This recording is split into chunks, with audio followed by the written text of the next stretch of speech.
안녕하세요. 저는 시댁의 며느리로 살아온 지 8년 정도 된 30대 후반 여자입니다.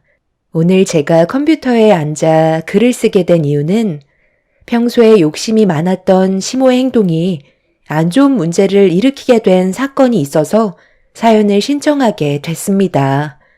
최근에 예비동서가 시댁 집안의 며느리로 들어오기 위해 인사를 왔었던 적이 있었어요.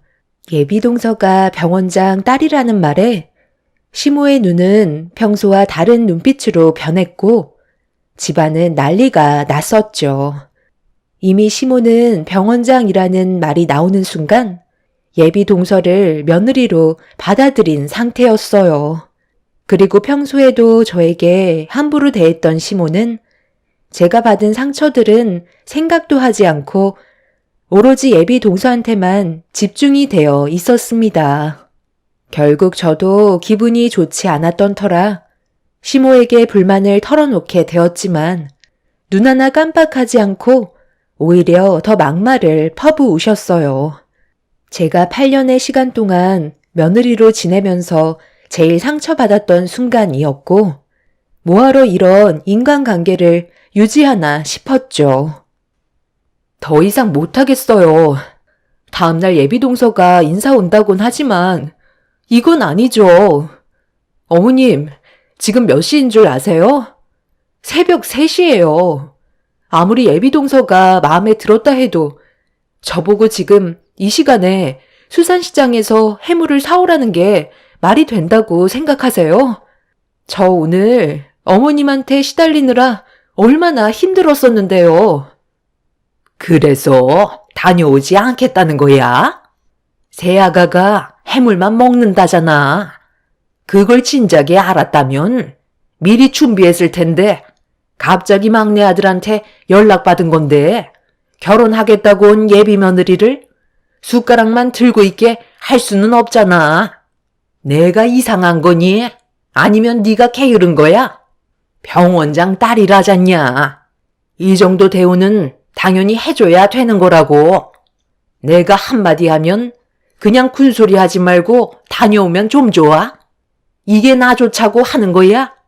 우리 가족들이 나중에 받을 혜택을 생각하면 이 정도 노력은 아무것도 아니라고. 새벽부터 서로 얼굴 붉히기 싫으니 서둘러서 수산시장 다녀와라.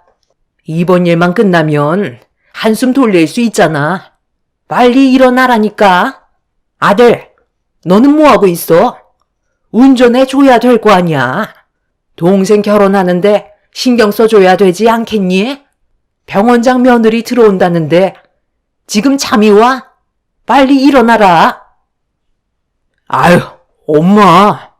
제발 그만 좀 하세요. 병원장이 뭐 얼마나 대단하다고?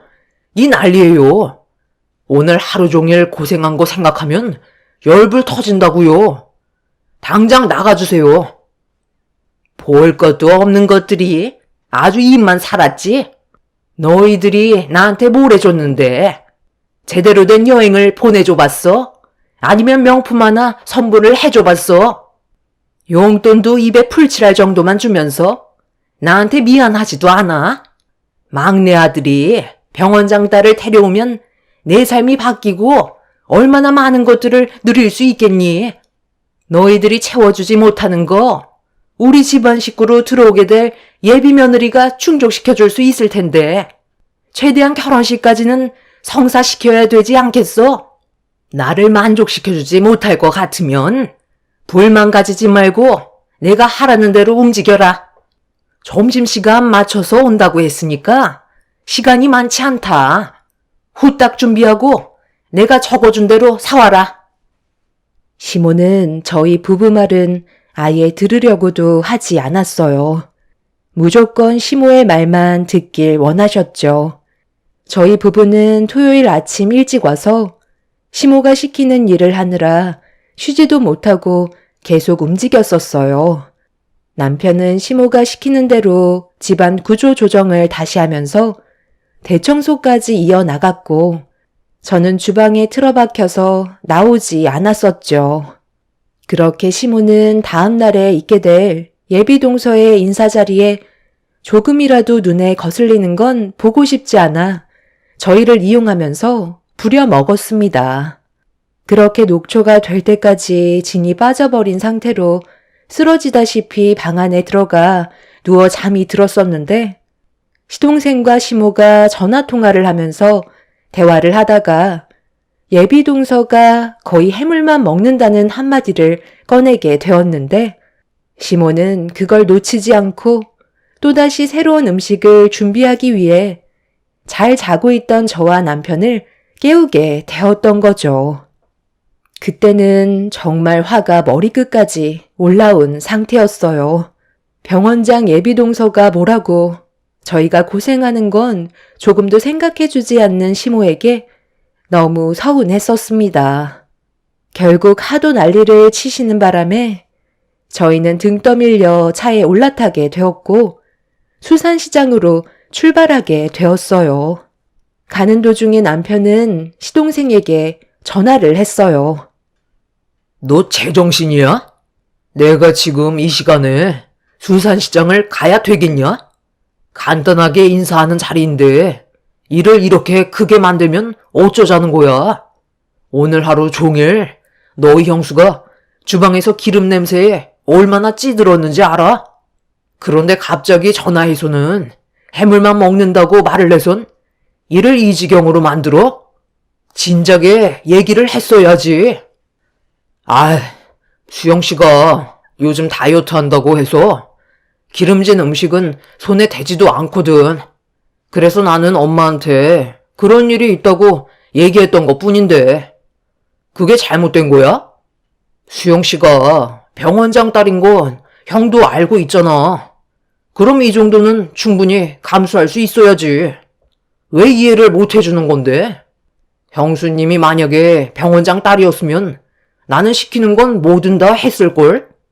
내가 능력 있는 여자 데려오는 게 배 아파서 그런 거야? 한 번 하는 거 제대로 좀 해달라고 부탁하는 건데 형이 동생 기 좀 펴주면 안 돼?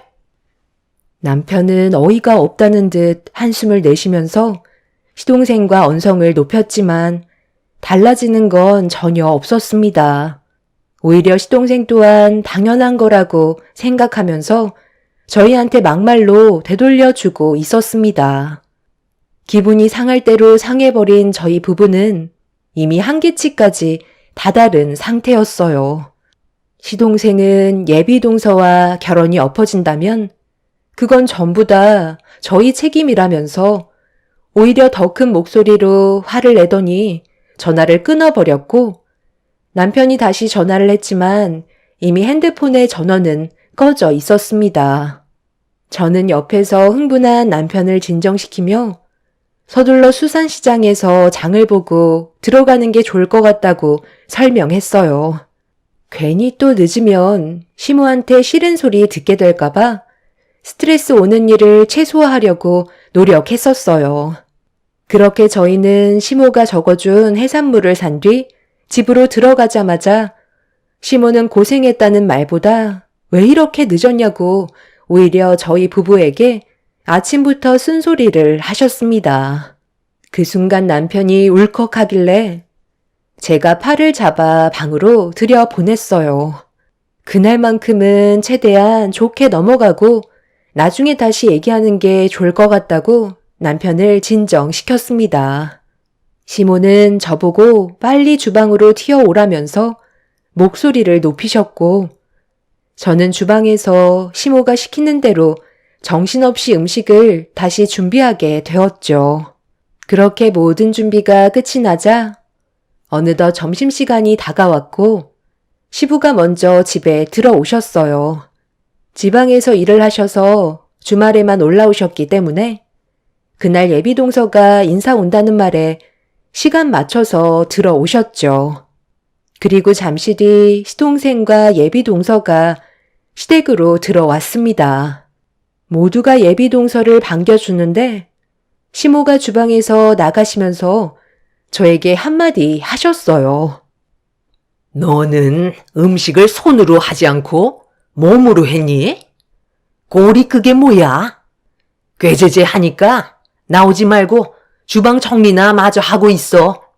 쓸데없이 기어나와서 괜히 인상 쓰는 일 만들면 분위기만 안 좋아지잖아. 어차피 바로 식사 준비해야 되니까 너는 서둘러 상 차리고 있어라.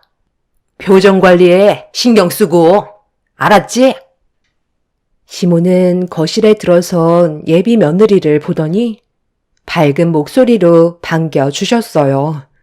거의 이틀간 고생한 저에게는 고생했다는 말 한마디 하지 않으시고 음식 준비하느라 녹초가 된 상태였는데 저보고 꾀제제해서 창피하다며 나오지 말라고 하는 시모의 한마디에 상당히 큰 충격을 받게 되었죠.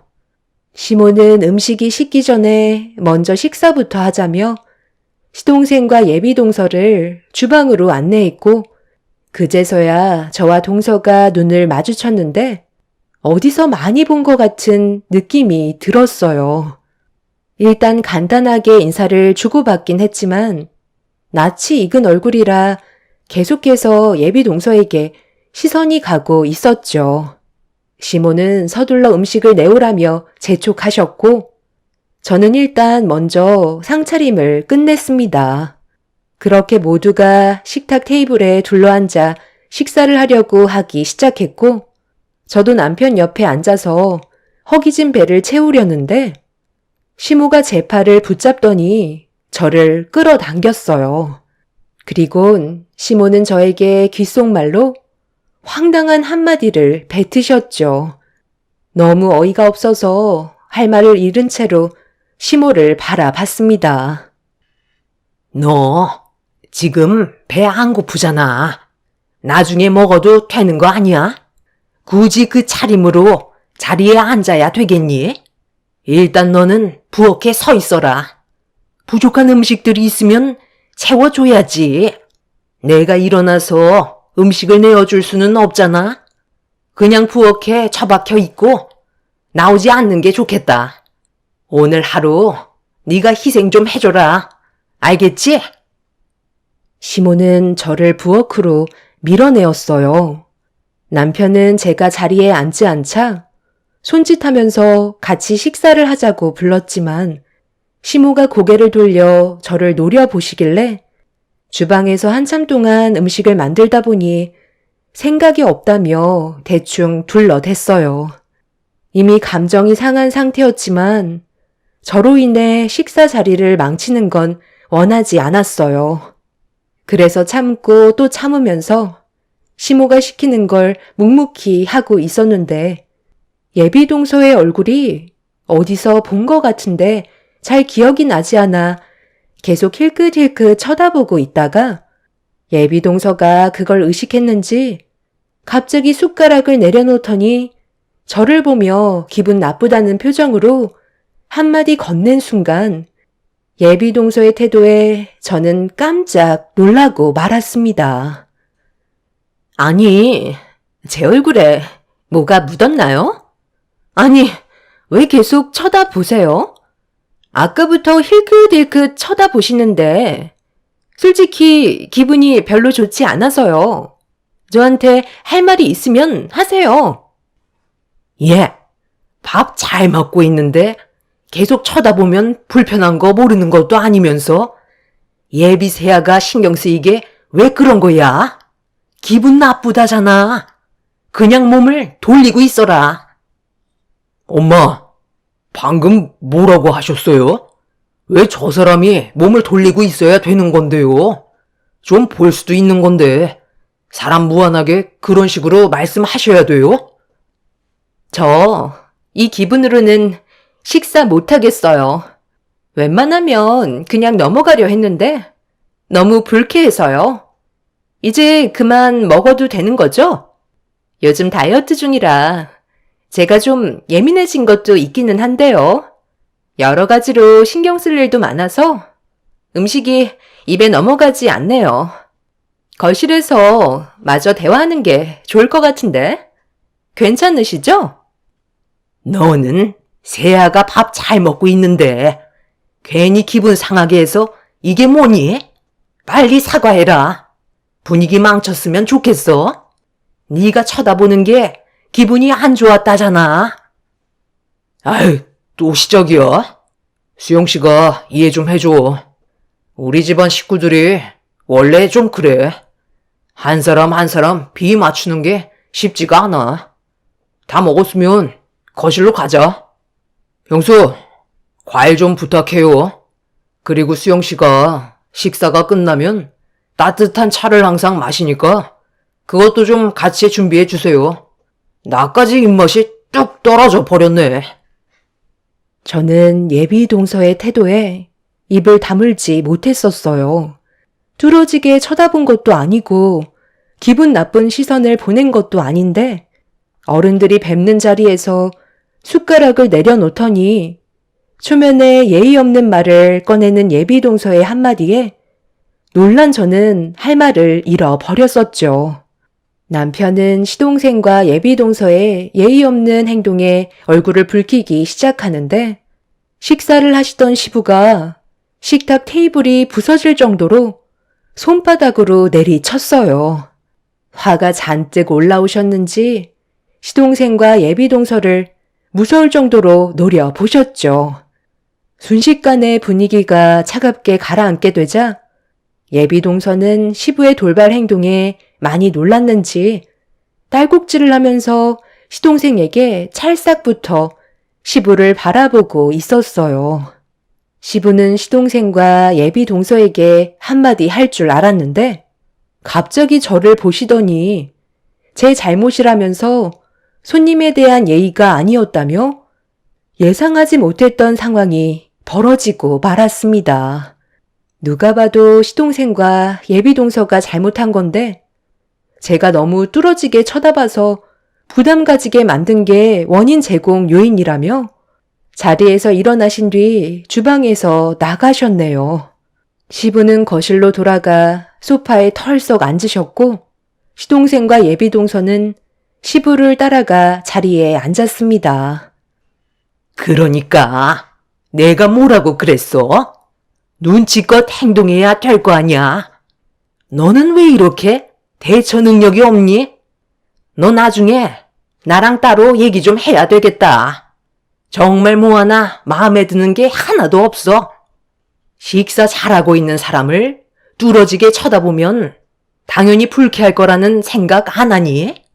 궁금한 게 있으면 나중에 물어보던가 하면 되잖아. 제가 대놓고 본 것도 아니고 멀찍이 서서 잠깐씩 얼굴 한번 본 것밖에 없는데 이게 이렇게까지 욕을 먹어야 될 일이에요? 저는 부담을 느낄 정도로 대놓고 쳐다본 적은 없었는데요. 저 이제 그만 돌아가 볼게요. 전날부터 온갖 고생은 다 했는데 돌아오는 건 욕밖에 없으니 더는 여기 있고 싶지가 않네요. 너 제정신이야? 지금 얼마나 중요한 자리인지 몰라서 그래? 이 결혼 너 때문에 파투나면 책임질 거야?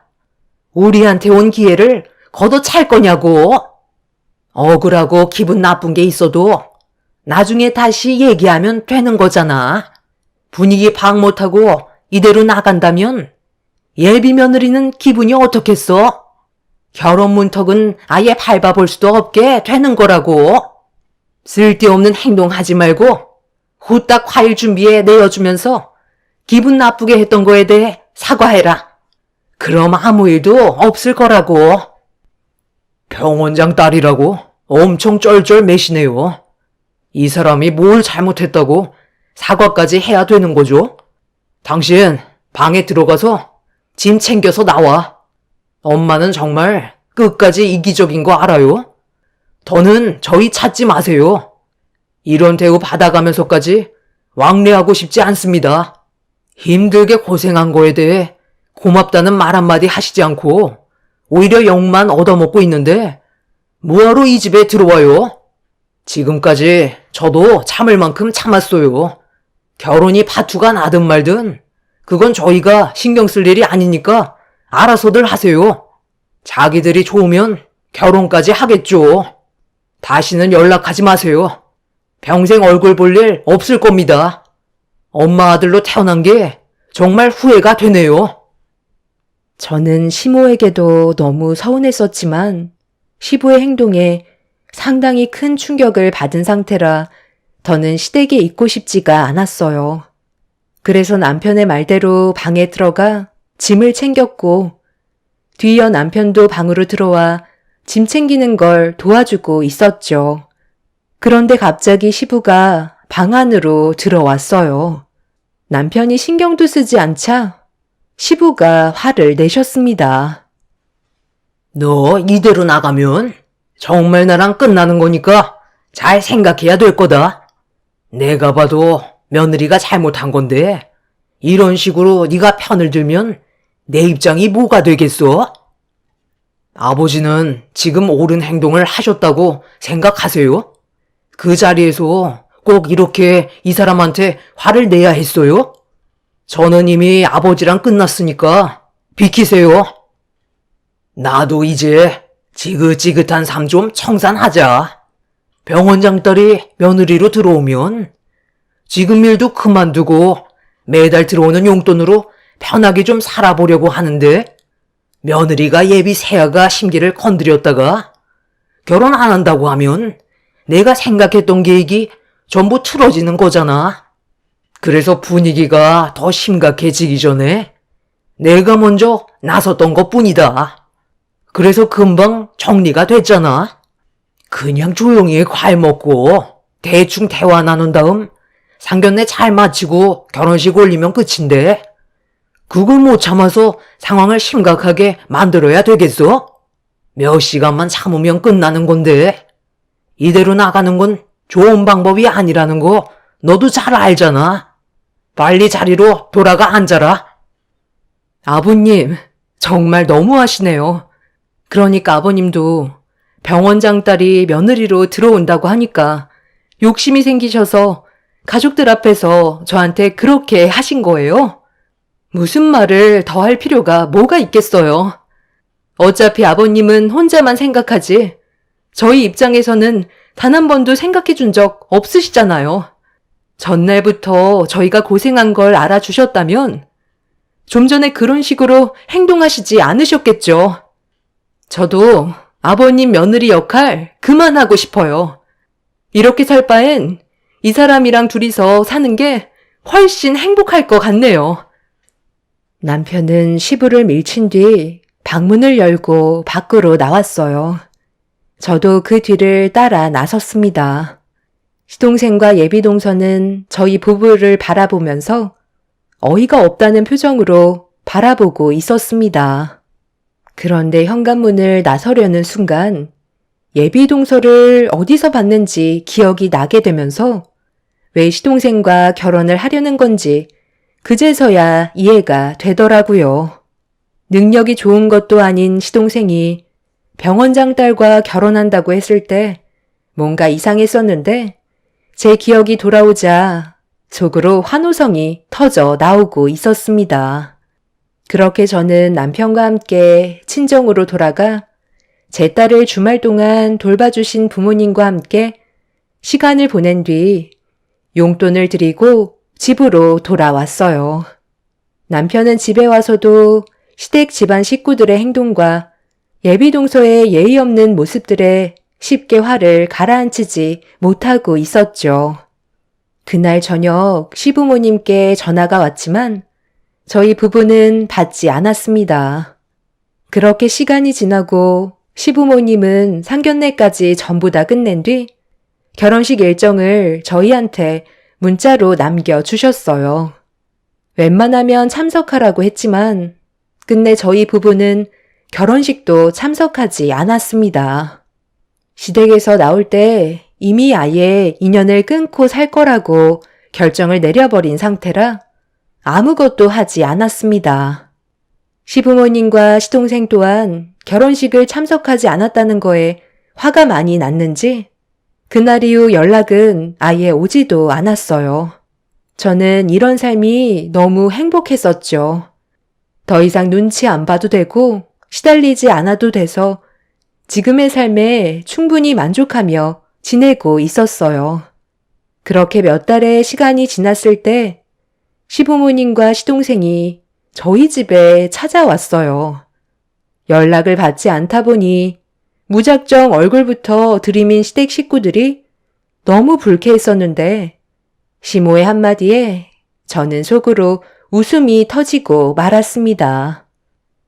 바로 본론만 얘기할 테니까 우리 좀 도와줬으면 좋겠다. 너희들 모아놓은 돈 좀 빌려줄 수 있니? 상황이 많이 좋지 않아서 급하게 필요하거든. 그걸 왜 저희한테 빌려달라고 하세요? 병원장 딸인 동서한테 달라고 하면 되는 거잖아요. 저희는 돈도 없고 할 말도 없으니까 그만 나가주세요. 조금이라도 괜찮으니까 빌려주면 안 되겠니? 막내 며느리가 사정이 많이 힘들다. 이번 일만 넘어가면 어떻게든 병원을 살린다고 했으니까 무슨 수를 써서라도 막아봐야 하지 않겠어? 이미 우리 돈은 탈탈 털어서 넘겨줬는데 그걸로는 턱도 없거든. 대출까지 받은 상태인데도 막내 며느리 병원이 계속해서 경영 악화로 폐업 위기에 놓여 있다. 얼마가 됐든 도와주면 나중에 더 많이 보상해 준다고 하니까 너희들도 모른 척 하지 말고 돈 좀 빌려줬으면 한다. 이렇게 부탁하마. 형, 동생이 무너지는 거 보고 싶어서 그래? 일단 병원부터 살리고 봐야 할 거 아니야. 제발 한 번만 도와달라니까. 동생이 힘들어하는데 못 본 척 할 거야? 그러니까 처음부터 잘 알아봤어야죠. 그 병원 소문이 자자했던 거 모르세요? 동서를 어디에서 봤나 했는데 예전에 저희 할아버지께서 동선의 요양병원에 계셨거든요. 그런데 다른 요양병원으로 옮긴 적이 있었어요. 워낙 시설도 노후되고 요양사분들도 워낙 쌀쌀맞아서 제가 불만을 한번 털어놨던 적이 있었거든요. 운영을 제대로 못하는 것 같아서 한마디 했었는데 그때 관계자로 나왔던 사람이 동서였어요. 어른들한테 얼마나 예의 없이 굴던지 난리도 아니었죠. 그렇게 저희 할아버지 다른 요양병원에서 제대로 보살핌 받으시고 세상을 떠나셨었는데 그때부터 들려왔던 게 요양병원이 곧 망할지도 모른다는 소문이 있었거든요. 그런데 그 일이 사실이었네요. 병원장 딸이라는 이유 하나만으로 앞뒤 안 보고 달려든 아버님 어머님 잘못이죠. 저희는 절대로 도와줄 수 없어요. 서방님도 병원장 딸이라는 말에 덥석 물었겠지만 서방님이 호구 잡힌 거 아시죠? 이래서 주변 사람들 말을 잘 들어야 한다는 거예요. 병원장 딸과 결혼한다고 목에 힘주면서 저희 무시하고 얘기하더니 결국 저희한테 돈을 빌리러 왔네요. 이래서 사람은 항상 처신을 잘해야 된다니까요. 평생 구멍난 요양병원에 돈만 메꾸면서 살면 되겠네요. 그래도 병원장 며느리 얻었다는 타이틀은 가지고 있잖아요. 그걸로 만족하시면서 사세요. 저희는 할 말 다 끝났습니다. 시부모님은 저희 부부에게 미안하다고 했지만 이미 돌이킬 수 없는 상황까지 와버린 터라 조금도 도와주지 않았습니다. 병원장 딸 얻는다고 엄청 좋아하시고 저와 남편을 막대하시던 시부모님께서 되려 동서 집안에 물리고 말았던 거였어요. 그 모습을 보는데 한숨밖에 안 나왔습니다. 제가 시모와 음식을 준비할 때 아무리 병원장 딸이라도 제대로 확인을 해봐야 하는 거 아니냐고 말씀드렸었지만 시모는 병원장 딸인데 뭐하러 확인하냐고 서둘러 결혼시키는 게 방법이라며 제 말을 무시했었죠. 남편에게도 미리 언지를 주었지만 시동생과 시모의 선택을 굽힐 수 없을 거라며 이미 두 길을 닫으셨다고 더 이상 관심을 끄라고 하더군요. 결과적으로 시부모님은 땅을 치며 후회하셨지만 벌써 엎질러진 물을 주워 담을 수는 없었습니다. 요양병원은 경영 악화로 벗어나지 못하고 폐업을 하게 되면서 막대한 빚만 떠안고 말았습니다. 욕심이 화를 부른 상황이 오게 되었던 거죠. 본인들이 선택한 인생이니 어쩌겠어요.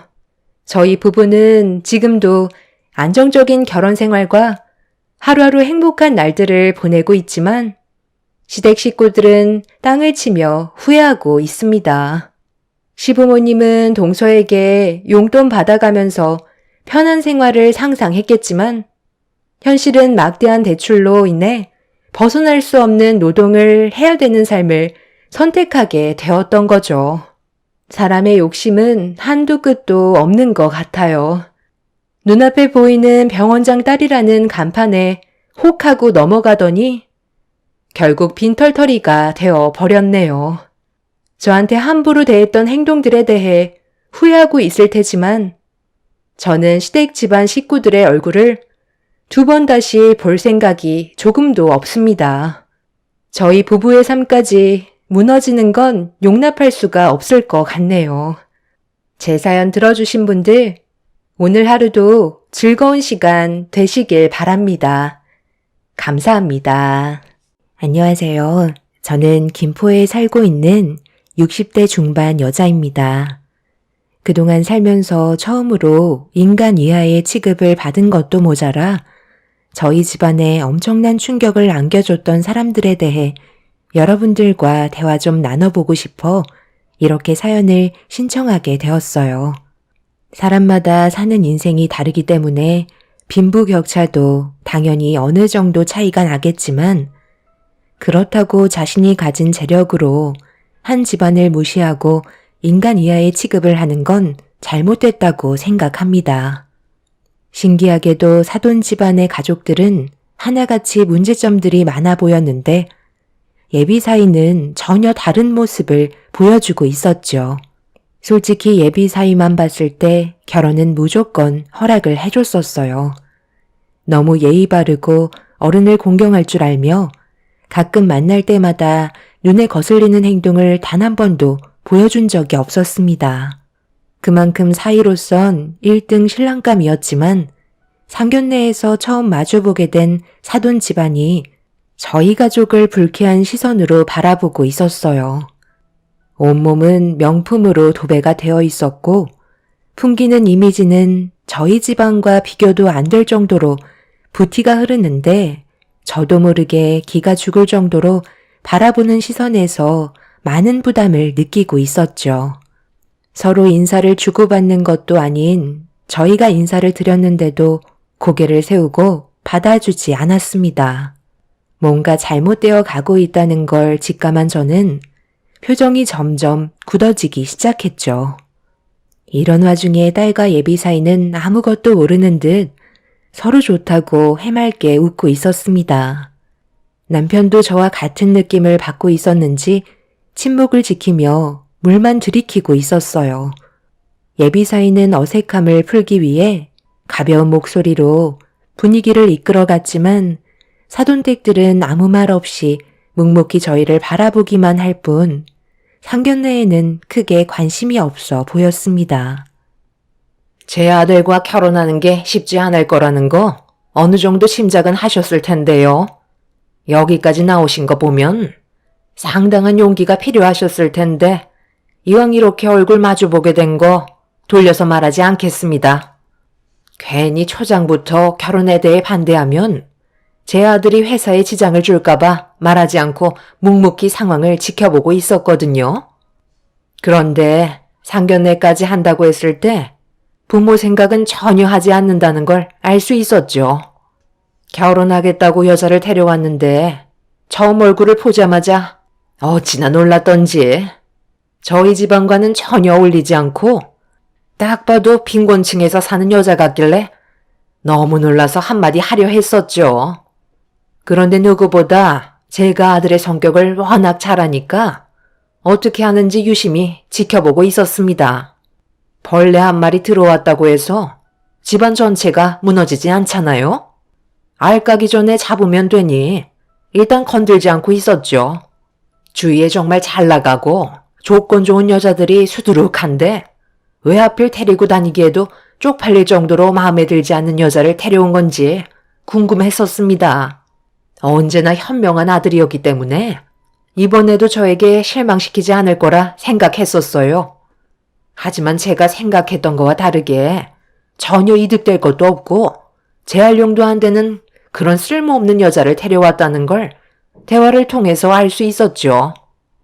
제 아들은 그쪽 따님을 아무런 조건 없이 그냥 좋은 감정 하나로 만나는 것 같은데 아시다시피 결혼이라는 건 사랑만 있어서도 안 되는 거잖아요. 어느 정도 비즈니스도 필요한 법입니다. 그렇기 때문에 그동안 침묵만 지키고 있다가 이번 기회가 제일 적합할 것 같아 상견례 자리까지 나오게 되었네요. 제 성격이 한 번 아닌 건 끝까지 용납하지 않거든요. 결혼을 상상하신 건 아니시죠? 제 아들 하나 잡아서 인생 역전하시려는 거면 이제 그만 꿈에서 깨어나셨으면 좋겠어요. 저희 가족은 이 결혼 절대 허락할 일 없을 겁니다. 제가 이 말이 목구멍까지 올라왔는데도 참은 이유는 그쪽도 부모인 입장에서 이런 말을 들으셨을 때 적극적으로 반대를 하실 테니 저희가 굳이 애써 노력하지 않아도 알아서 해결해 주시리라 믿고 반대 의견을 드린 거니 대충 알아들으셨을 것 같네요.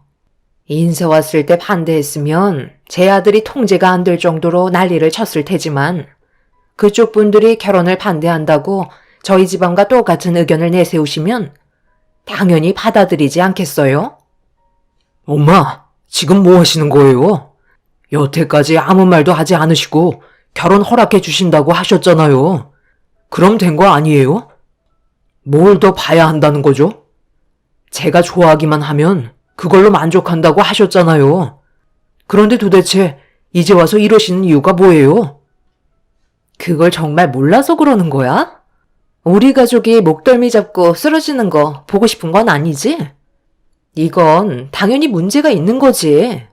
어디서 명함 한 장 내밀지도 못하는 그런 여자를 데려와가지고 우리 집안의 이미지를 깎아내리겠다는 거야? 아버님, 어머님, 정말 죄송합니다. 많이 당황스러우셨죠? 엄마, 누나, 정말 이럴 거야? 상견례 모임에 오기 전까지도 아무 말 없다가 이런 식으로 나오면 그건 상대방에 대한 예의가 아니잖아. 제발 그만 좀 하세요. 네가 그렇게 좋아하는 예의 차렸다가 집안 말아먹을 작정이냐? 아빠가 여태까지 너를 키워준 게 저런 집안이랑 결혼하게 하려고 힘들게 살아온 줄 알아? 뭐든 흐지부지 넘어가게 되면 그게 오히려 더 역효과가 되는 거다. 한번 얘기할 때 확실하게 충격을 줘야 나가 떨어지는 거라고. 너는 다른 건 다 마음에 드는데 항상 이게 문제야. 자기 감정만 우선시 생각하고 부모 입장은 하나도 고려해주지 않잖아. 우리가 오죽했으면 이렇게까지 나와야 되겠니? 이것 또한 우리 집안의 안 좋은 이미지로 스크래치를 남기는 건 줄도 모르고 그저 서로 좋다고 앞뒤 안 보면서 날뛰는 너희들을 중재시키기 위해선 이렇게 하는 게 옳은 선택이라고 판단한 거다. 그러니 오늘 이 자리에서 모든 걸 정리하도록 해라. 저희는 예비 사위 집안이 싸우고 있는 모습을 아무 말 없이 멍하니 지켜보고 있었어요. 너무 충격적인 말들을 뱉으셔서 무슨 말을 해야 할지도 몰랐고 제 딸도 예상하지 못한 상황인지 놀라서는 예비 사위의 얼굴만 바라보며 넋이나가 있었습니다. 분위기는 점점 더 험악해지면서 결혼은 없던 일로 하는 게 좋을 것 같다고 판단할 수밖에 없었어요. 예비 사돈 집안은 확실하게 선을 그으려고 더욱더 안 좋은 말들을 거침없이 입 밖으로 뱉어대고 있었고 제 딸은 저희 집안을 무시하는 발언에 결국 눈물을 흘리고 말았습니다. 이래서 비슷한 집안과 결혼을 해야 하는 게 맞는 거라는 걸 저도 확실하게 알 수 있던 시간이었고 저는 이 결혼이 모두에게 피해를 주게 되는 길이 분명할 것 같아 반대한다는 의견을 받아들이게 되었네요. 이제 그만하시죠. 무슨 말인지 충분히 이해하고 있습니다. 그런데 저희도 할 말은 해야 할 것 같네요. 아무리 그쪽 집안이 한 기업의 총수이고 상당한 재력을 가지고 있다는 거 모르는 거 아니지만 사람과 사람을 대하는 서로에 대한 예의는 기본적으로 갖춰야 하는 거 아닌가요? 방금 저희 앞에서 하신 말들 전부 다 사과하시죠. 결혼을 반대한다는 거 이해할 수 있고 충분히 받아들일 수 있습니다. 그렇지만 상대방에 대한 인격까지 깎아내릴 필요는 없지 않나요? 저희가 그쪽 집안의 직원들도 아닌데 초면인 저와 제 남편을 하대하는 건 이 자리에서 당장 사과하시는 게 맞는다고 봅니다. 아드님은 정말 잘 키우신 거 저도 인정하지만 따님뿐이나 부모로서 보여주신 행동들은 솔직히 전혀 기본이 안 되어 있으시네요. 원래 가진 게 많은 사람들은 다들 이런 식인 건가요? 제가 생각했던 부유층 집안들은 격식 있고 말 한마디도 자신의 이미지를 생각해서 최대한 말을 순화시켜서 상대방에 대한 예의를 최대한 갖춰서 얘기하실 줄 알았는데 저희보다 오히려 더 못 배우신 분들 같은 생각이 드네요. 무슨 마음인지 충분히 알았으니까 당장 사과하셨으면 좋겠습니다. 격식도 사람 봐가면서 해야죠. 제가 왜 그쪽 같은 집안에게 예의를 갖춰야 하는지 전혀 모르겠네요.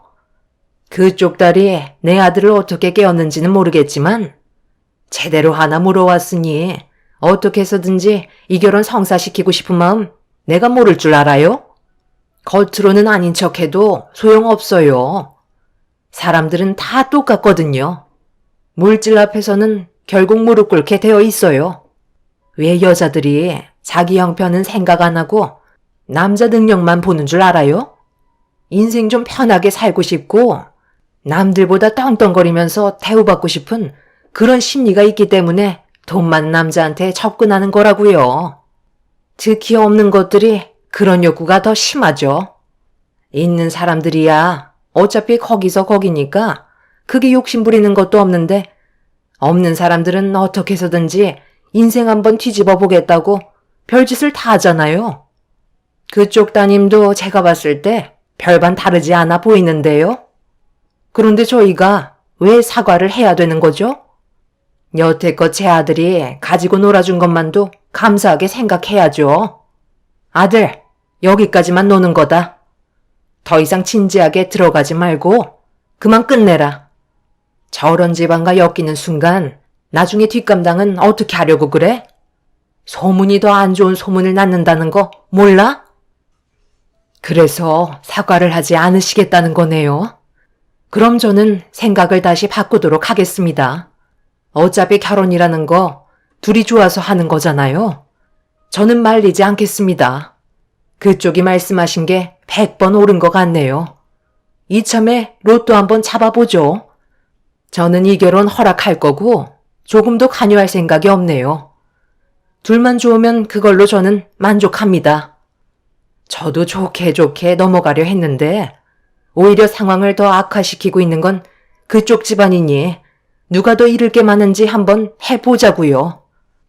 보시다시피 저희는 가진 것도 없어서 잃을 것도 없거든요. 반대로 그쪽은 가진 게 너무 많아서 지켜야 할 것들이 엄청나게 많을 것 같은데 끝까지 사과를 안 하시겠다면 저는 굳이 이 결혼 말릴 이유가 없습니다. 저런 사이 어디서 데려오겠어요? 예은선아, 이번 기회에 송서방 무조건 붙잡아라. 엄마가 이 결혼 어떻게 해서든지 성사시켜주마.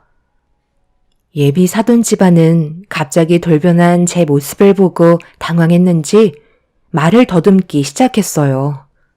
저희가 상견례 자리에서 뛰쳐나갈 거라고 생각하고 있었던 것 같았지만 전혀 다른 모습을 보여주고 있어서 어떻게 해야 할지 몰라 하고 있었죠. 예비 사위와 제 딸도 예상하지 못한 반전에 할 말을 잃은 듯 그 자리에서 굳어 있었네요. 분위기는 점점 더 악화되어 가기 시작했고 저는 상견례고 뭐고 다 필요 없다며 무조건 둘이 좋다면 결혼식 올리라고 확실하게 얘기한 뒤 더 이상 할 말 없으니 먼저 일어나 제 딸과 남편을 데리고 상견례 자리를 박차면서 나왔습니다. 남편과 딸은 저를 보며 괜찮냐고 불안에 떨었지만 둘이 좋아서 함께 하겠다는데 그걸 왜 부모가 뒤에서 이래라 저래라 해야 하는지 그것도 이해 불가였어요. 그렇게 남편 차에 올라타 집으로 돌아가려는데 예비사이가 저희 가족에게 뛰어와 나중에 다시 찾아뵙겠다며 먼저 들어가시라며 깍듯하게 예의를 갖췄습니다. 앞으로 모든 건 예비사이가 알아서 하겠다는 한마디에 제 딸을 부탁한다는 말을 끝으로 헤어지게 되었네요. 그렇게 며칠의 시간이 지나고 예비사이는 딸에게 연락 한 통이 없었어요. 분명 집안일을 처리하느라 정신이 없었겠죠. 제가 너무 일을 크게 만들어서 예비사이가 힘들어하는 건 아닌지 걱정도 되었지만 저는 진심으로 둘이 행복하길 바라는 마음이었습니다. 하지만 예비 사돈 집안에서 반대를 한다고 그동안 둘이 인연을 만들었던 시간들을 한순간에 접어버린다는 건 너무 가혹한 것 같았어요. 요즘 세상 사랑보다 돈이라지만 돈 때문에 갈라서는 경우도 정말 많이 봐왔거든요. 진정한 사랑이 있어야 그 다음이 있다고 저는 생각했었습니다. 그래서 돈에 대해서는 크게 중요한 부분이 아니었어요. 하지만 예비 사돈 집안은 돈을 더 큰 비중으로 보고 있었죠. 그래서 결혼에 대해 반대를 했던 거고 저희 집안을 무시하면서 온갖 상처되는 말들을 퍼부은 것 같아 보였습니다. 남편도 저와 같은 생각이었어요. 제 딸과 예비 사이가 서로 행복하게 살면 그걸로 만족한다고 했지만 재력이 많은 예비 사돈 집안에서 어떻게 나올지 몰라 그 부분을 걱정하고 있었습니다. 저도 떵떵거리며 큰 소리 쳤지만 솔직히 제 딸이 다칠지도 모른다는 걱정 때문에 예비 사이에게 전화가 오기 전까지 항상 불안에 떨고 있었어요. 그렇다고 그런 모습을 겉으로 표현한다면 가족들 모두 불안해질까봐 오히려 저는 더 아무렇지 않게 행동하고 있었습니다. 하루하루 긴 시간 동안 예비 사이에게 연락이 오기만을 기다리고 있었고 일주일이 지난 뒤 예비 사이가 아침부터 저희 집에 찾아왔어요. 연락도 없이 찾아와서 많이 놀랐지만 일단 급하게 문을 열어주었습니다. 그런데 그동안 혼자서 많이 힘들었는지 몰골이 말이 아니었고 오자마자 배가 고프다는 말에 급하게 내어줄 수 있는 음식들을 준비해 주었습니다. 정신없이 배를 채운 예비사이는 그제서야 얼굴에 미소가 띄어졌고 숨을 돌리면서 그동안 있었던 일에 대해 설명하기 시작했어요. 저희는 예비사이의 결단력에도 놀랐지만 계획하고 있는 것들에 더 큰 걱정을 하고 말았네요. 예비사이는 모든 걸 내려놓겠다는 말을 꺼냈습니다. 예비 사돈 집안에서 제 딸과 결혼을 하려면 모든 걸 두고 떠나라는 말에 그렇게 하기로 결정을 하게 되었다며 또 다른 계획을 준비하고 있다고 설명하기 시작했어요. 모든 건 예비 사이가 알아서 하겠지만 저희 가족의 도움이 필요하면 언제든 말하라고 그동안 상처받았을 사위의 마음을 쓸어내려 주었습니다. 제 딸도 걱정이 많았는지 사위의 얼굴을 보자마자 눈물부터 흘리더라고요.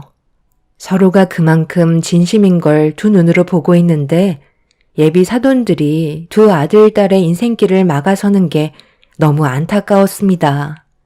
그날 이후 예비 사이는 매일같이 저희 집을 찾아왔고 거의 한 가족처럼 지내고 있었어요. 그런데 어느 날 예비 사부인이 저에게 연락을 취해왔고 얼굴 보고 대화하자는 말에 조금도 망설임 없이 약속한 장소로 나가게 되었는데 검은 차량 한 대가 제 앞에 멈춰 섰어요. 그리고 창문을 내리자 심술이 가득한 얼굴이 저를 바라보고 있었네요. 어디 좀 가야 할 것 같다며 차에 타라고 하길래 옆자리에 앉아 알 수 없는 곳으로 출발을 하게 되었어요. 가는 동안 서로는 한마디 말도 없이 묵묵히 앞만 보고 있었고 운전을 해주시던 기사분이 도착했다는 말에 예비 사부인은 내리면 될 것 같다고 먼저 차 문을 열고 밖으로 나갔네요. 꽤 많은 사람들이 북적이면서 사부인은 다른 사람들과 인사를 주고받고 있었습니다. 그 뒤를 묵묵히 뒤따르고 있는데 저와 눈이 마주친 사람들은 위아래로 훑어보면서 경계를 하고 있었어요. 그리고 잠시 뒤 눈앞에 펼쳐진 광경에 당황스러워하고 있는데 사부인이 입을 열었네요. 제가 오늘 소화해야 될 일정인데 전부 다 저와 친분이 있는 지인들이거든요. 앞으로 사돈이 될 터인데 미리 인사시켜드리는 게 좋지 않겠어요? 그래서 모두가 모일 수 있는 봉사 모임에 같이 온 거예요. 서로 얼굴 익혀서 나쁠 거 없잖아요? 어머, 안녕하세요. 양 여사님에게 말씀 많이 들었어요. 따님을 그렇게 잘 키우셨다면서요? 저희들도 딸 키우는 입장에서 양 여사님 아드님이랑 한번 엮어보려고 정말 많은 노력을 기울였었는데 사람 마음 사로잡는 게 쉽지 않잖아요.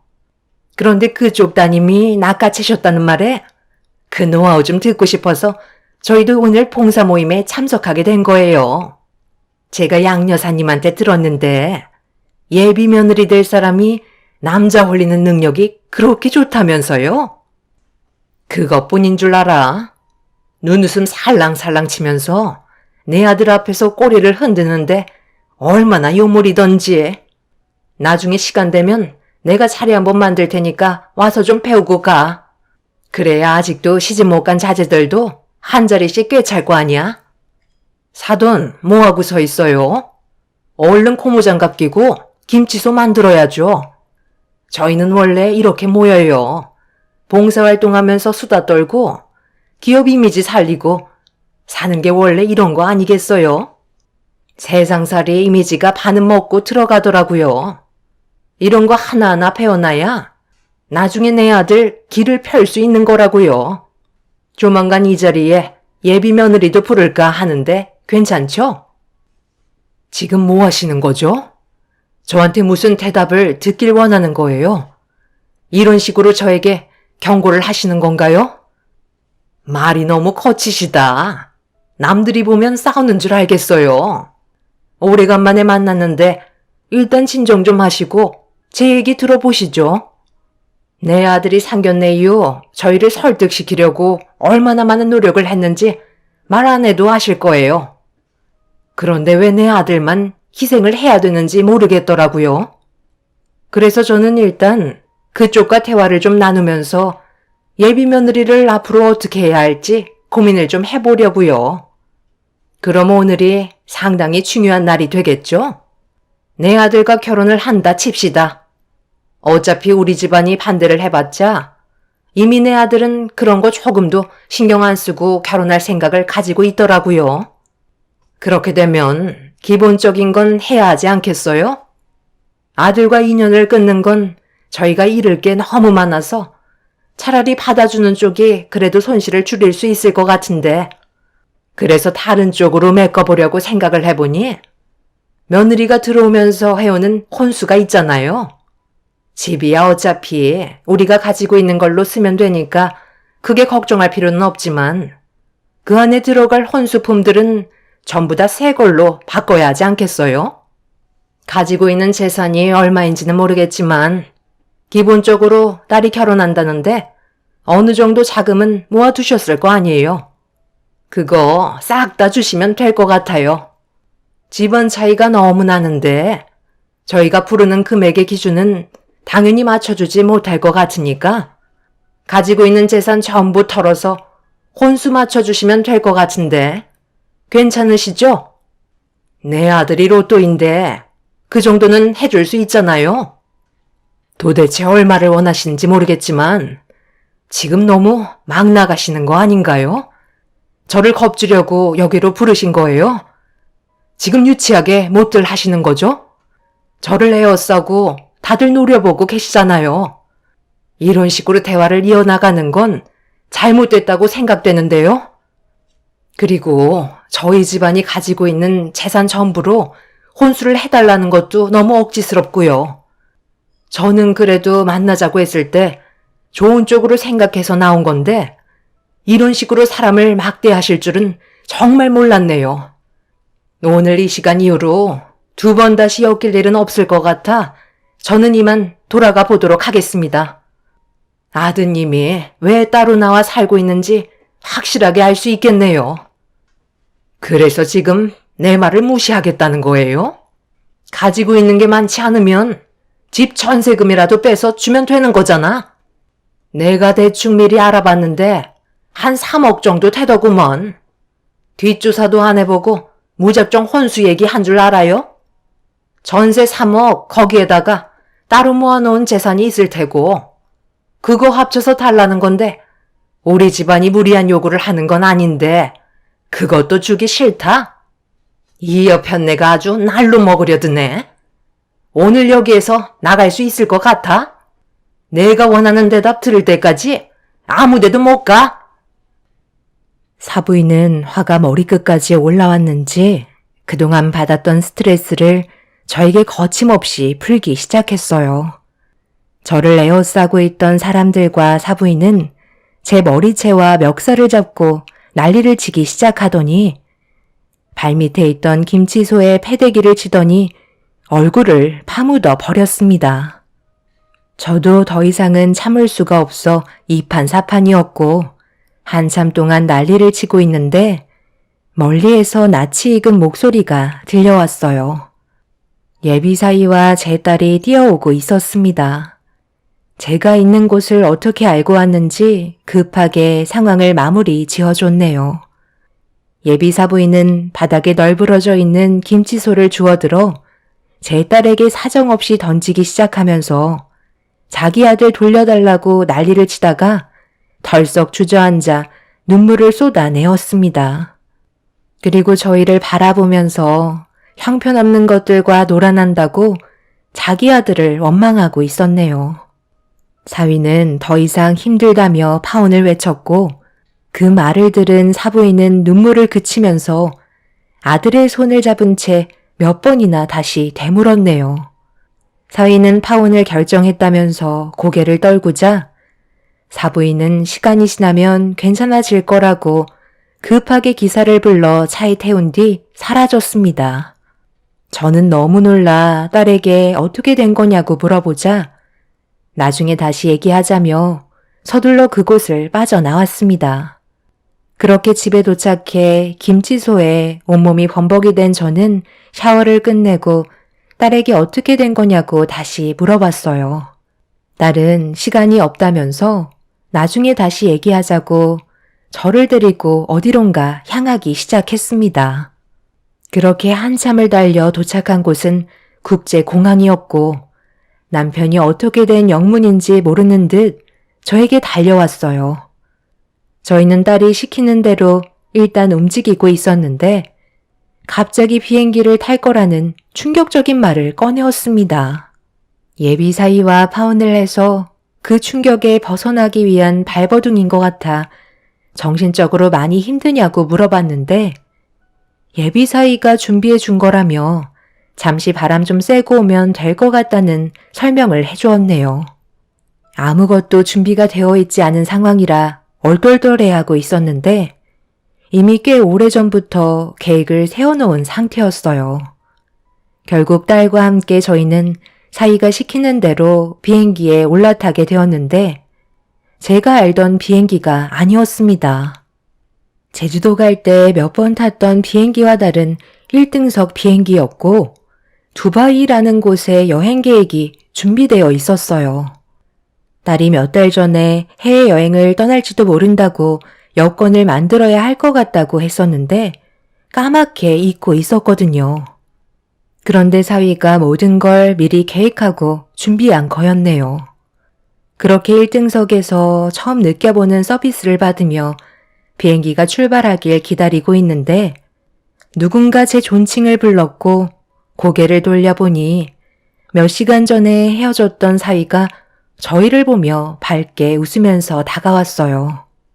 어떻게 된 거냐고 물어보려 하는데 예비 사돈댁들도 같은 비행기를 타고 있었네요. 뭐야? 왜 이 사람들이 1등석 비행기에 타고 있어? 아들, 너 나한테 뭐 하는 짓이니? 분명 파혼했다고 말했잖아. 네, 파혼했죠. 그런데 그건 한국에서 파혼한 거지. 저희 결혼식은 두바이에서 열릴 거거든요. 저희 가족들끼리만 출발하게 될 것 같습니다. 제가 모든 걸 다 내려놓고 떠날 거라고 했잖아요. 그동안 몰랐던 부모님의 모습을 보니 더는 함께하고 싶지 않아요. 제가 사랑하는 사람이면 아버지 어머니도 무조건 좋아해 주실 줄 알았는데 그건 제 착각이었어요. 그래서 저는 더 이상 함께 살지 않기로 했습니다. 곧 비행기 출발할 것 같은데 저희 결혼식 축하해주러 같이 가실 거예요? 너 정말 제정신 있냐? 이렇게까지 해서 인연을 끊겠다는 거야? 부모 의견도 어느 정도 들어줘야 할 거 아니야? 그래서 지금 선택권을 드리는 거잖아요. 출발하시겠어요? 아니면 돌아가시겠어요? 두바이로 떠나면 결혼 허락해 주시는 거고, 되돌아 나가신다면 그날 이후 저와의 인연은 끊는 겁니다. 곧 비행기 이륙할 것 같은데 서둘러 결정하시죠.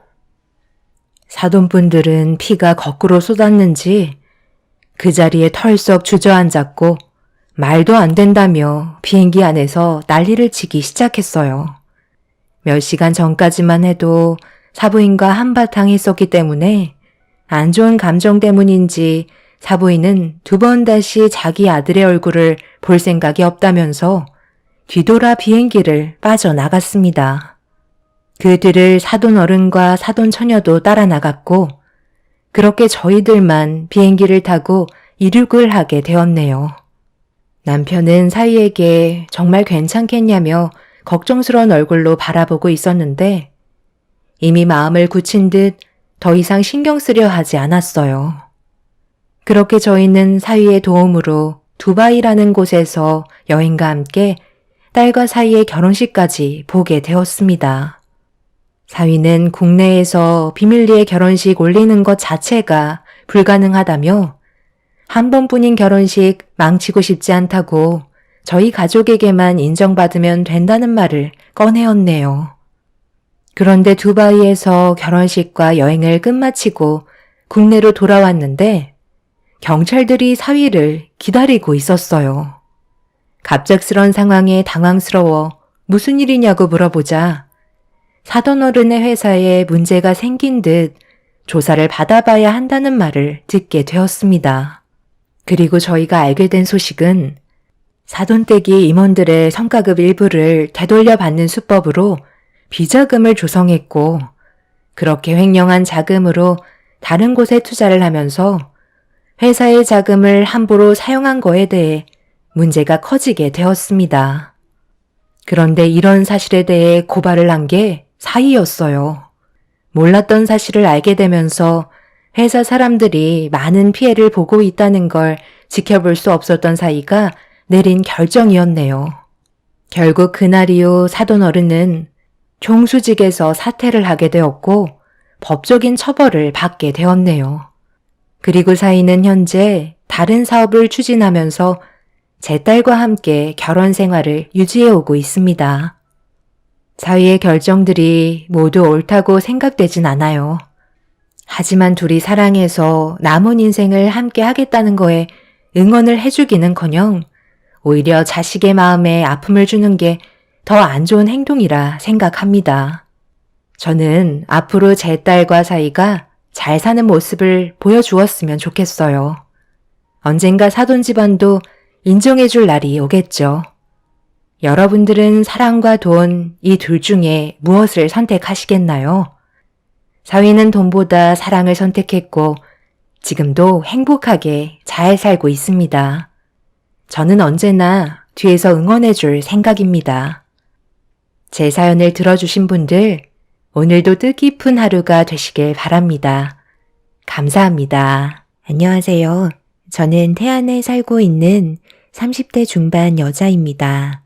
남편과 결혼을 하고 꿈만 같은 결혼 생활들이 펼쳐질 거라 생각했었는데 여러 가지 어려운 상황들이 저를 너무 힘들게 만들었어요.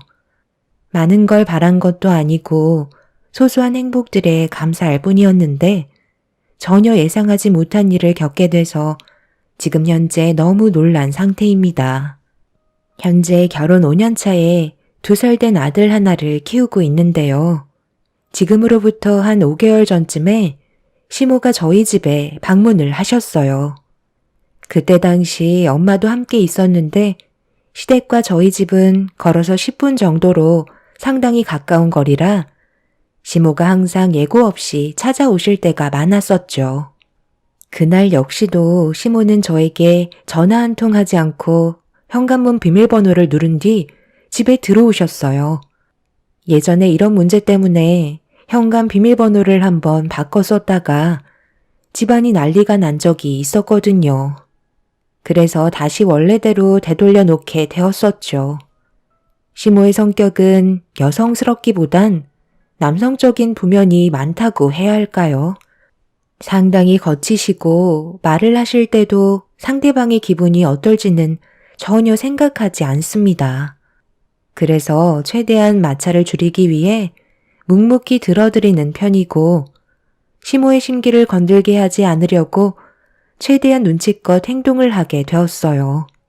그런데 시모가 연락도 없이 저희 집에 들어오셨을 때 저는 엄마와 함께 밥을 먹고 있었어요.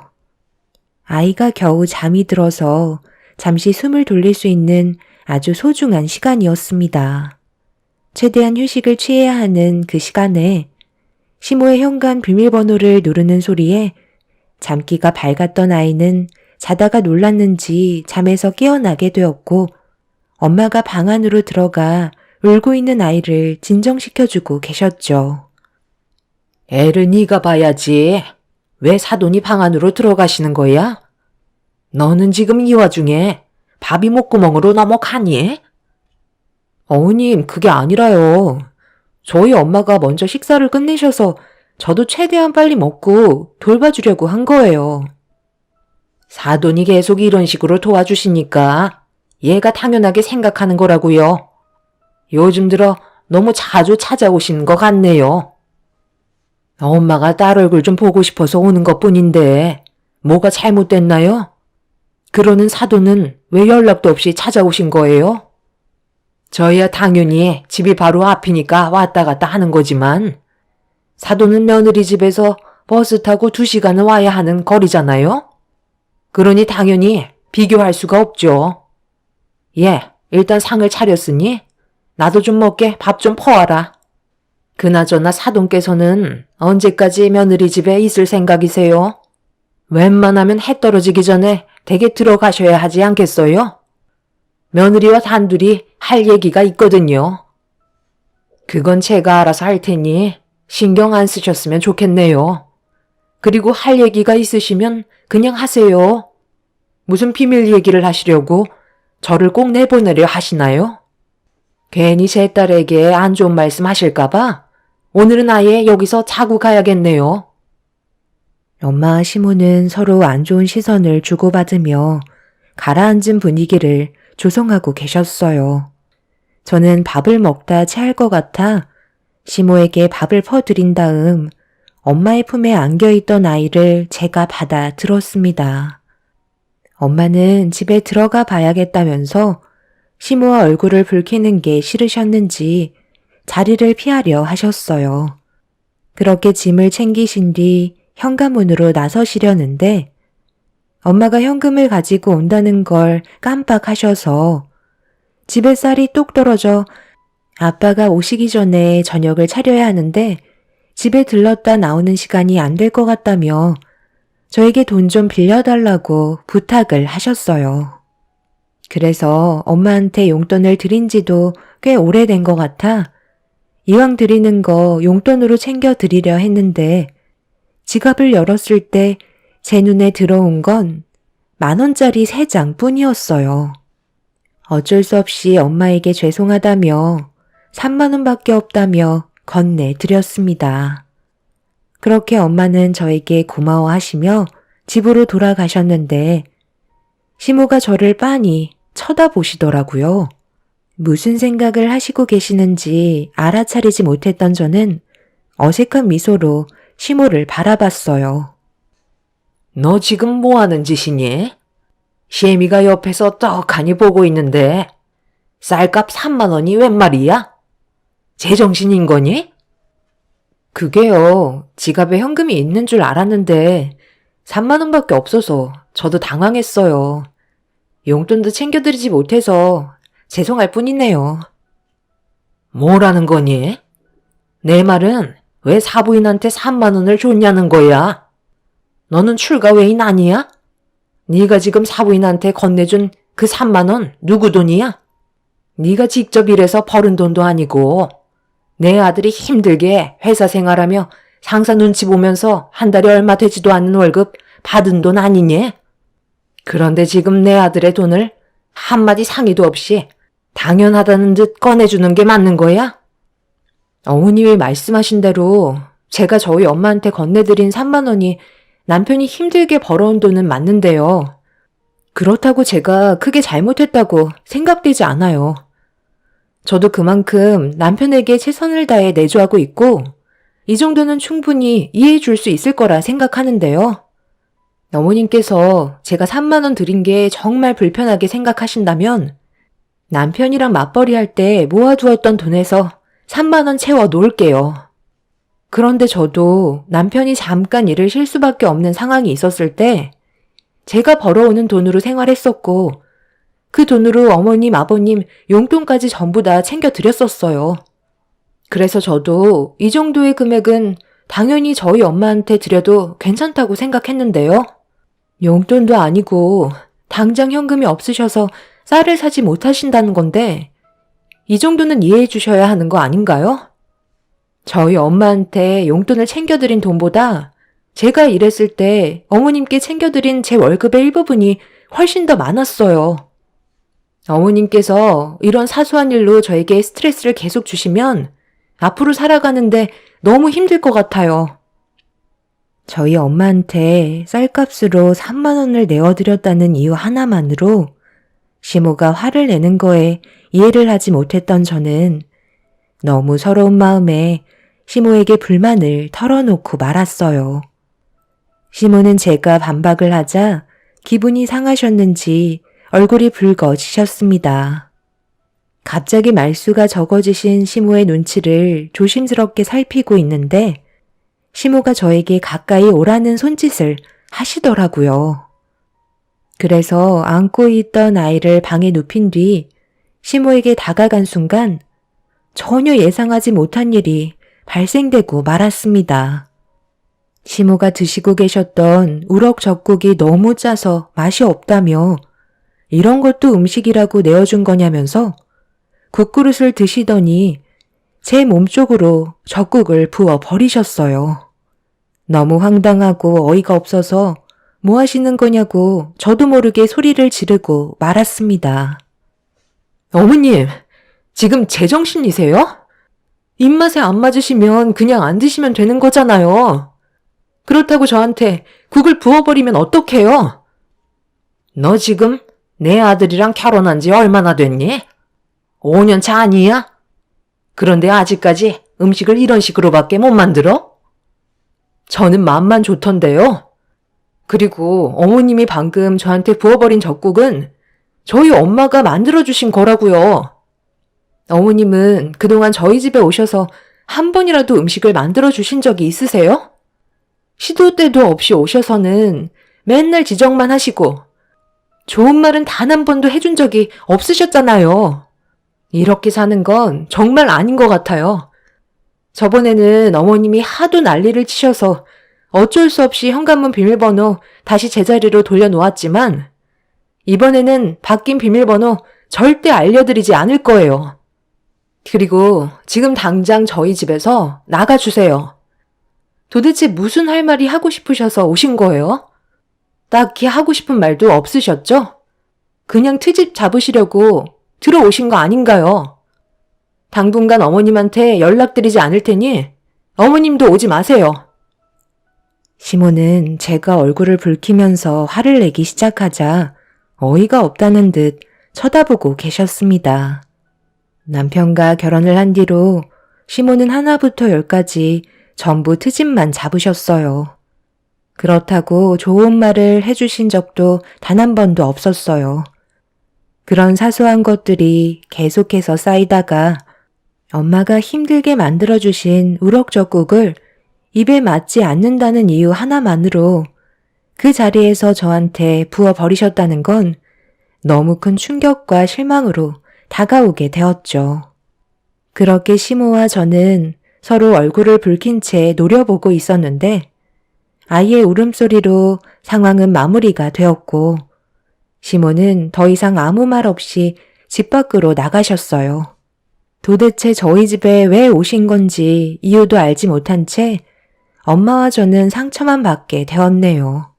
그날 퇴근한 남편에게 좀 전에 있었던 일들에 대해 불만을 털어놓으면서 속에 있던 말들을 꺼내 놓았고 남편도 제 말을 듣고 많이 당황했는지 굳어진 얼굴을 하며 심각하게 받아들이고 있었어요. 그런데 문제는 여기서 끝난 게 아니었죠. 이런 안 좋은 일이 있게 되면 보통 서로 조심을 해야 되잖아요. 하지만 시모는 전혀 예상 밖의 행동을 보이셨어요. 시모가 저희 부부를 시댁으로 불렀는데 저는 가고 싶지 않아 한참을 고민하다가 그래도 가족이라는 게 서로 안 좋을 때도 있으면 분명 좋은 날도 찾아올 거라 믿고 어쩔 수 없이 시댁으로 향하게 되었습니다. 남편도 또다시 문제가 되는 일들이 발생이 됐을 땐 그냥 넘어가지 않겠다며 제가 느끼는 부담감을 조금은 덜어주고 있었어요. 그렇게 시모와 또다시 얼굴을 마주하게 되었지만 예전보다 더 안 좋은 상황인지라 어색한 분위기는 좀처럼 풀리지 않고 있었죠. 시부모님께서 저희 부부를 부르신 이유는 남편과 제가 다름 아닌 뱃일을 잠시 도와주길 원하고 계셨어요. 며칠만 일손 좀 거들어주면 된다는 말에 좀 당황스러웠었죠. 시모는 부탁이 아닌 명령을 하셨습니다. 가족 일이면 당연히 도와야 하는 거니 너무 심각하게 생각하지 말고 받아들여라. 아들, 너는 회사에 다니기 전부터 너희 아빠 옆에서 줄곧 해왔던 일이라 그게 어려운 건 없지? 이번에 우리 폐에서 일하는 외국인 근로자 형제 3명이 있잖아. 걔들이 글쎄 부모가 세상을 떠났나 보더라고. 그래서 어쩔 수 없이 장례식을 다녀와야 하니 빈자리를 메꿔야 하는데 며칠간 일당직을 구할 수도 없는 게 초보가 할 수 있는 일은 아니잖아. 그래서 너희들한테 부탁을 하는 거니 토달지 말고 그냥 받아들이고 내일 모레부터 일을 시작해야 하니까 전날 저녁에 준비하고 오도록 해라.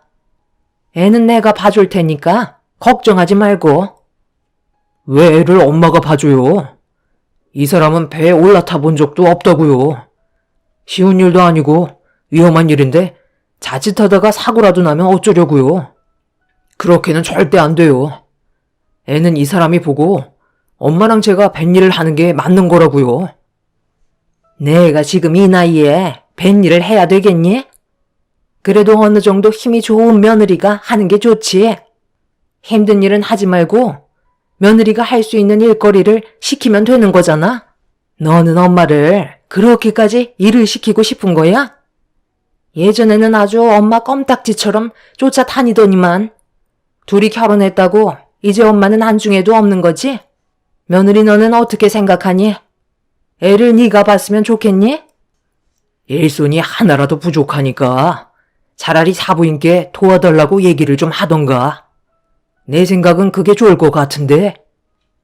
뭐 좋은 일이라고 이런 일을 사돈댁에 알려? 며칠간 뱃일하러 떠난다고 하면 사돈이 좋다고 보내줄 것 같아? 눈이 뒤집혀서는 절대 안 된다고 난리를 칠 게 뻔하다고.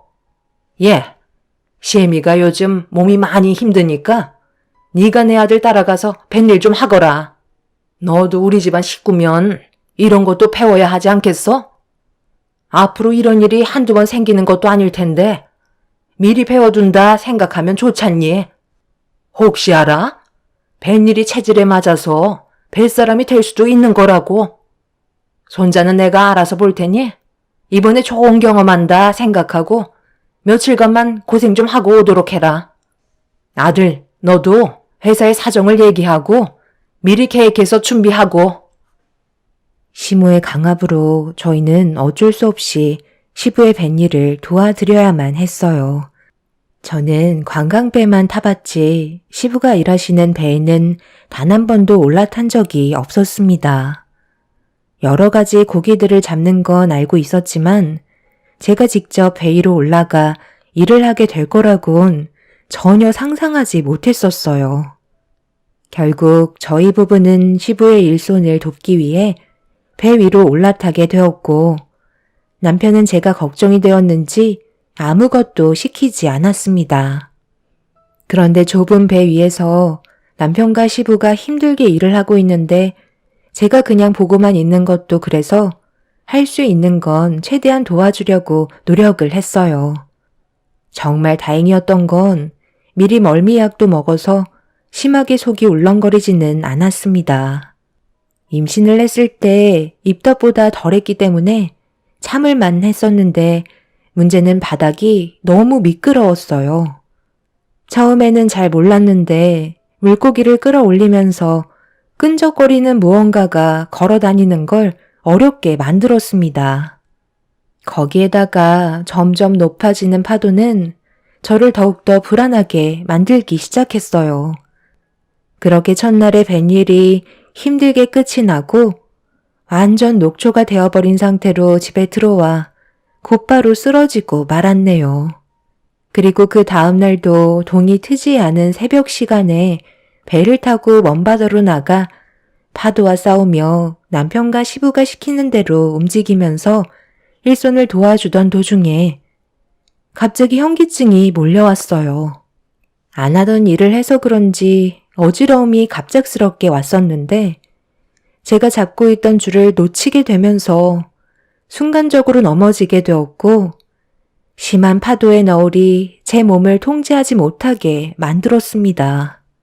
남편은 넘어진 저를 붙잡아 주려고 걸어오는데 큰 물고기가 잡혔을 때 끌어올리는 갈고리에 제가 굴러가다가 쿵하며 부딪히면서 순식간에 어깨를 관통하게 되었고 너무 고통스러운 나머지 비명을 지르고 말았습니다. 시부와 남편은 그 광경을 보고 살색이 된 얼굴로 모든 일을 중단하고 저에게 뛰어왔어요. 남편이 불안해하면서 몸에 박혀있는 갈고리를 빼내려 하자 시부가 남편을 말리면서 갑자기 빼내면 더 큰일 난다고 그대로 병원에 가야 한다는 충격적인 말을 꺼내셨어요. 갈고리를 빼내는 순간 상처 부위에 더 크게 오염이 될 수 있다며 서둘러 병원으로 가기 위해 급하게 뱃머리를 돌리셨어요. 병원을 가는 동안에도 정말 참기 힘들었던 건 배가 파도에 휘청거리니 계속해서 어깨에 통증을 유발했습니다. 그렇게 2시간 동안 달려서 겨우 선착장에 도착을 했고 저는 거의 실신이 될 정도로 많이 지쳐있는 상태였어요. 선착장에 계시던 분들은 제 어깨에 관통이 된 갈고리를 보곤 경악을 하면서 걱정을 하셨습니다. 시부는 남편에게 서둘러 병원으로 출발하라고 차키를 넘겨주셨고 시부는 곧 뒤따라 가겠다며 조업을 마치지 못한 상황이라 다른 일행분에게 대신 조업을 끝내달라고 부탁을 하고 계셨네요. 그렇게 저는 병원에 도착해 어깨를 관통한 갈고리를 빼내기 위해 상태가 어떤지 살피고 있었는데 꽤 심각한 상황인지 전신마취를 해야 한다며 치료가 쉽지 않을 거라는 진단을 받게 되었습니다. 결국 저는 수술대 위로 올라가게 되었고 몇 시간 뒤 긴박했던 상황은 겨우 마무리가 되었습니다. 다행히 수술이 잘 끝났다는 진단을 받게 되면서 어느 정도 안심은 할 수 있었지만 몇 달간 한쪽 어깨는 절대 사용하지 말라는 의사의 말을 듣게 되었어요. 어깨는 제가 움직이지 않으려 해도 저절로 움직여지기 때문에 깁스를 한 상태라도 수술 부위에 염증이 생길 수가 있어서 한동안 입원을 하면서 몸의 상태를 살펴봐야만 했어요. 그리고 시부는 저에게 미안하다면서 고개를 들지 못하셨네요. 하지만 제 아이를 들쳐매고 병실로 들어오신 시모는 저를 보며 한심하다는 듯 표정을 보이시며 가까이 다가오더니 한마디 하셨어요. 어쩜 너는 초심성이 그렇게 없니? 회의에서 시키는 대로 하면 되는 건데 다칠 게 뭐가 있다고 지금 이 사단을 만든 거야? 하여간 어디 하나 마음에 드는 구석이 하나도 없어. 괜히 쓸데없는 말 너희 사돈분들 귀에 들어가면 좋을 거 하나 없으니까 당분간 사부인은 집에 출입하지 못하게 네가 얘기 좀 잘 해놔라. 자식이 다쳤는데 어느 부모가 좋아하겠어? 그런데 며칠 지나면 멀쩡해질 것 같구먼. 그렇게 크게 다친 것 같지는 않은데? 이 정도가 다행이라고 생각해. 만약 그 갈고리가 어깨가 아닌 머리 쪽을 향했어 봐라. 아유, 생각만 해도 끔찍하다. 그런데 얘는 누굴 닮아서 말을 왜 이렇게 안 듣는 거야? 내 아들은 아기 때도 얌전했었는데 얘는 통제가 안 될 정도로 사방팔방 돌아다니면서 한시도 쉬지 못하게 만들어서 내가 정말 힘들어 쓰러지겠다. 어차피 너는 이제 할 것도 없으니까 네 아들 도로 데려가라. 병원에 입원해 있는 동안 충분히 돌봐줄 수 있잖아. 다행히 왼쪽 어깨가 다친 거니 오른손으로 뭐든 다 할 수 있는 거 아니니? 나는 오늘 급한 모임이 있어서 먼저 가마. 엄마, 지금 어딜 가신다고요? 엄마 때문에 일이 이렇게까지 되어버렸는데 환자한테 이까지 맡긴다는 게 말이 된다고 생각해요? 지금 당장 그 모임 취소하세요. 그리고 엄마가 이 사람한테 강압적으로 일을 시킨 거니 그만큼 엄마도 책임을 지셔야죠. 이 사람의 어깨가 정상적으로 될 때까지 제 아들 돌봐주시고 매일 오셔서 간호까지 책임져 주세요. 아들, 방금 나한테 뭐라고 그랬니? 내가 잘못 들은 거지? 이게 왜 내 책임이야? 본인이 선택해서 배에 오른 건데 그리고 내가 왜 며느리 수발을 들어줘야 하는 거지? 내 몸 하나 간수하기도 힘든데 손자까지 봐줬으면 감사한 줄 알라고. 그러니까 내가 뭐라고 그랬어? 그냥 당신 보고 도와달라고 했잖아. 괜히 하기 싫어서 며느리한테 떠넘겼다가 이게 뭔 일이야? 앞으로 사돈댁 얼굴 어떻게 보냐고. 나중에 이 일을 알기라도 해봐. 그땐 사돈분들이 가만히 있겠어? 언제까지 이 일을 숨길 수 있을 것 같은데? 차라리 하루빨리 알려드리고 고개 숙여 죄송하다고 사과드리는 게 더 큰 일을 막을 수 있는 거야. 계속 숨겨봤자 우리 마음만 불편한 거라고. 나는 지금 이대로 사돈분들 얼굴 절대 볼 수 없을 것 같다. 그럼 이참에 잘 됐네. 내가 사부인이랑 성격이 잘 맞지가 않아서 얼굴만 보면 싫은 소리가 나오는데 이참에 며느리가 인연 끊으면 되는 거지. 어차피 출가외인 아니야? 너는 이제 우리 집안 식구잖아.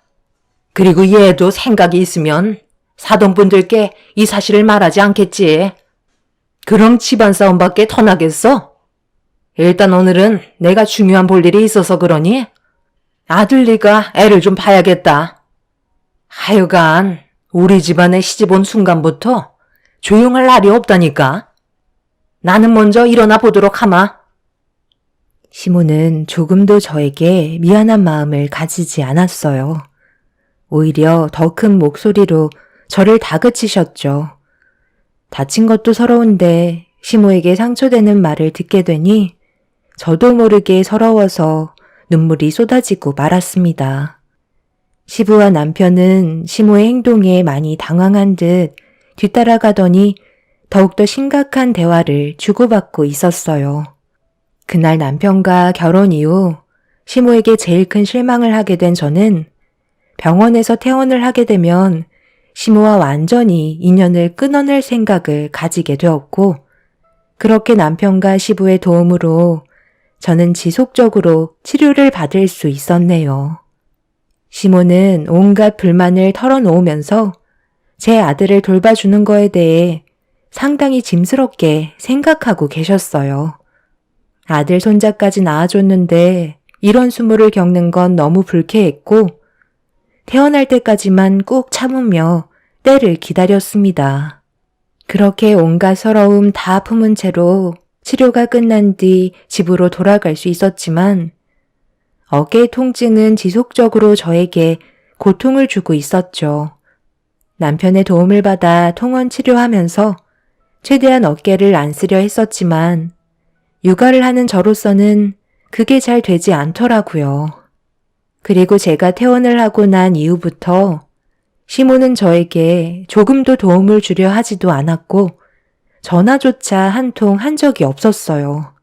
최대한 조심스럽게 움직이려 했지만 날이 가면 갈수록 어깨에 무리가 오게 되면서 한계에 달해 결국 저희 엄마에게 도움을 요청하고 말았습니다. 최대한 걱정 끼쳐드리고 싶지 않아 어깨를 다쳤다는 사실을 숨긴 채 엄마의 도움을 받고 있었는데 이제 막 빨빨거리며 집안을 돌아다니기 시작한 아이가 한시도 가만히 있지 않아 매번 불안했었는데 하필 엄마가 오셨을 때 아들이 식탁 위로 기어 올라갔고 잠깐 화장실에 다녀온 사이 그 모습을 본 저는 경악을 하며 떨어지려는 아이한테 달려가 끌어안으면서 넘어진 순간 완벽하게 낫지 않았던 왼쪽 어깨가 바닥으로 부딪히게 되면서 저는 결국 고통을 참지 못한 채 비명을 지르고 말았네요. 엄마는 제가 어깨를 부여잡고 눈물을 흘리는 모습을 보시더니 급하게 달려오셔서 어깨를 살피셨고 결국 수술 자국이 드러난 순간 엄마의 얼굴은 사색이 되고 말았습니다. 떨리는 목소리로 저에게 어떻게 된 거냐며 호흡을 가다듬지 못하시면서 물어보시는데 차마 입을 열지 못한 채 고개를 떨구고 있었어요. 그런데 하필 그날 시부가 초인종을 누르면서 먹을 것 좀 사왔다고 밝은 얼굴을 하시며 인터폰을 바라보고 계셨네요. 엄마가 눈물을 훔치시면서 현관문을 열어주는 순간 시부는 엄마의 얼굴을 보자마자 들고 계신 봉투를 바닥에 떨어뜨리셨고 시부는 엄마의 얼굴에 흐르는 눈물을 보시고 눈치를 채셨는지 1초도 고민하지 않으시고 그 자리에서 무릎을 꿇으셨네요. 그리고 모든 상황을 설명하셨습니다.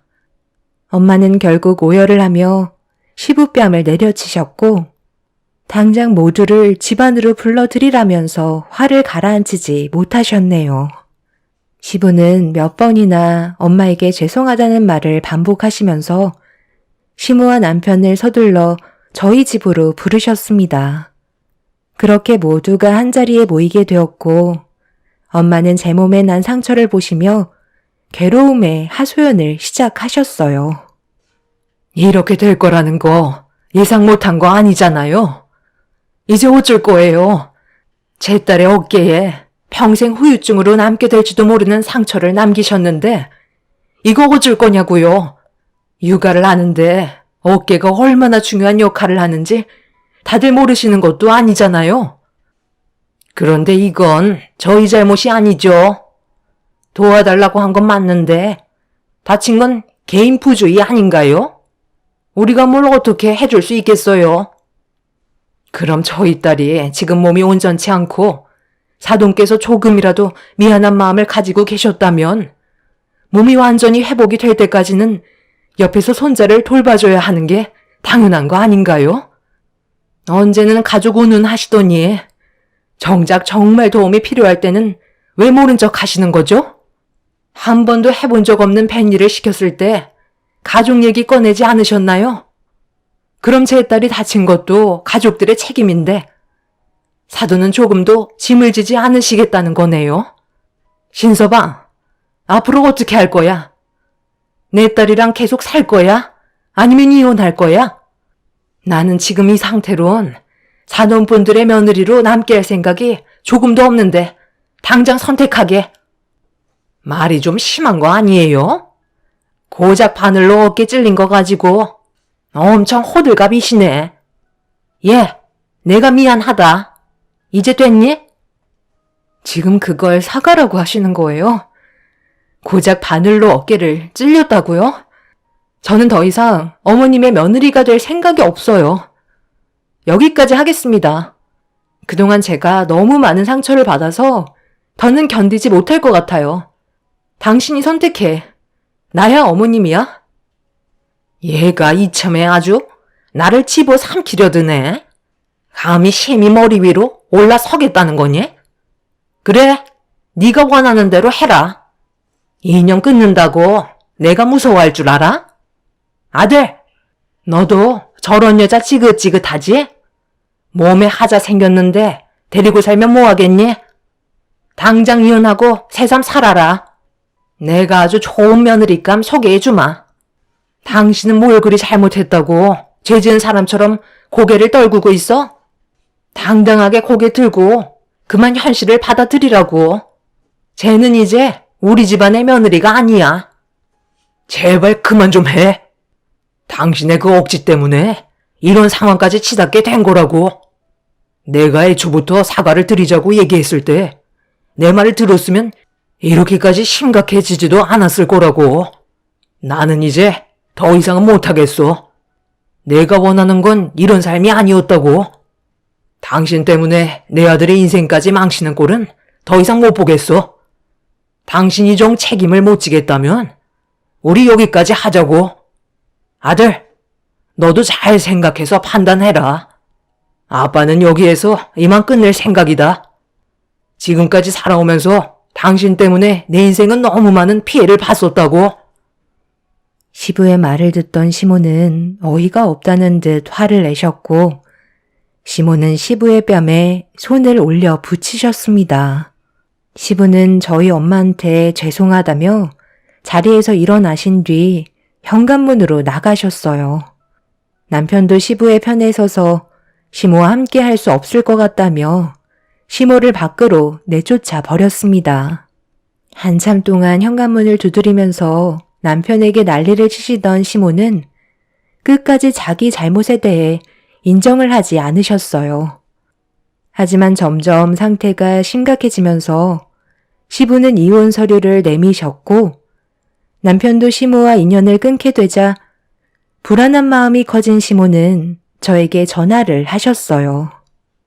그리고 용서를 구하셨는데 시모의 말투에서 느껴지는 건 진심이 아닌 지금의 상황만 모면하자는 걸 알 수 있었습니다. 저희 엄마와 제가 받았던 상처는 너무나도 컸기 때문에 마음이 쉽게 열리지 않는 상태예요. 결국 시모와 시부는 별거를 하게 되면서 이혼 소송 중인 상태이십니다. 사태가 심각해지자 시모는 저에게 진심으로 용서를 구하고 계세요. 하지만 그 속을 알 수 없기에 많이 혼란스러운 상황이네요. 시모가 없는 게 양가 집안의 평화가 찾아올 것 같아요. 제 선택이 옳았으면 좋겠어요. 현재 시모를 아무도 만나주려 하지 않자 극단적인 선택까지 하겠다며 쇼를 하고 있다는 게 참 안타까울 뿐입니다. 제 사연을 들어주신 분들, 오늘 하루도 조심하시고 가족분들과 행복한 시간을 가지시길 바랍니다. 감사합니다.